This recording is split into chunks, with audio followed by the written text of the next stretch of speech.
বেচতে পারবো 7 থেকে 8 লাখ টাকার মতো বেচতে পারবো। এখানে আমার 2,20,000 টাকার মতো খরচ হয়েছে। এবার আপনি দেখবেন অনেক ক্ষেতে অনেক কোম্পানির কোনো ক্ষেতে কোনো ফলনই পাবেন না। আমার প্রত্যেকটা গাছে আপনি ঘুরে ঘুরে দেখেন, প্রত্যেকটা আমার ফলন আছে।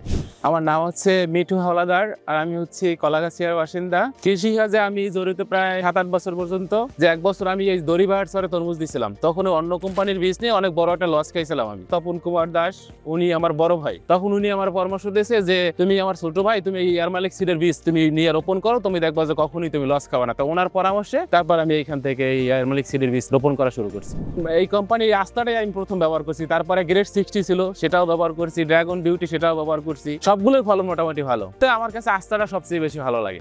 আস্তাতে আমার অনেক সুবিধা, কোনো সমস্যা হয় নাই। আমার গাছের পাতা পচে না, গাছের কালার যায় না, ফল ঠিকভাবে পাকে, ফলের কোনো সমস্যা হয় না, ফল বড় হয়, অনেক গ্রোথ হয়, ঠিকভাবে ঠিক টাইমে চলে আসে ফলটা। ফলের ভিতরে দেখবেন যে একবারে করা লাল। আগে যে চাষ করতাম ফলনের গুরুত্বই বাড়তে না, ফল বড় হইতে না, 4-5 কেজি বেশি হইতো না, অনেক ঝামেলা টামেলা হইতো। এখন তো আমার প্রতিটা গাছে প্রতিটা ফল আছে, খেত ঘুরে সম্পূর্ণ দেখতে পারেন, প্রত্যেকটা গাছে প্রত্যেকটাই ফল আছে।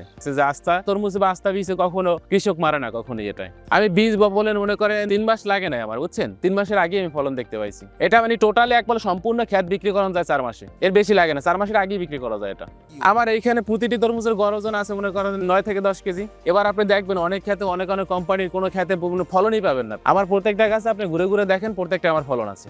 আর যদি কখনো বাজারে যদি বলেন যে আপনার ফলটা আস্তা, সবার আগে এটা চলে যাবে আপনার। এটা অস্থির কালার, এই কালার দেখলেই মানুষ খুশি। আর ভিতরে কাইটা ফল একবার যদি কেউ খায়, এত সুমিষ্ট যা বলার মতো না। আপনার এইখানে আমার যে 3 একর জমি, এখানে আমার 2,20,000 টাকার মতো খরচ হয়েছে। বেচতে পারবো 7 থেকে 8 লাখ টাকার মতো বেচতে পারবো। তরমুজ চাষ করতে ভালো লাগে, দেখা গেছে যে ভালো বীজ রোপণ করতে পারে, ভালো একটু লাভবান হওয়া যায়। আর আমি এই যে এয়ার মালিক সিডের তরমুজ যত বছরই বীজ রোপণ করছি, কখনোই আমার লস হয় নাই, লাভবানই হয়েছে। হ্যাঁ, নতুন করে যারা তরমুজ চাষ করতে চাইবে তাদের উদ্দেশ্যে বলবো, যদি আপনি এয়ার মালিক সিডের বীজ বপন করেন, ইনশাআল্লাহ আমি বলতে পারবো আপনি কখনোই লস খাবেন না।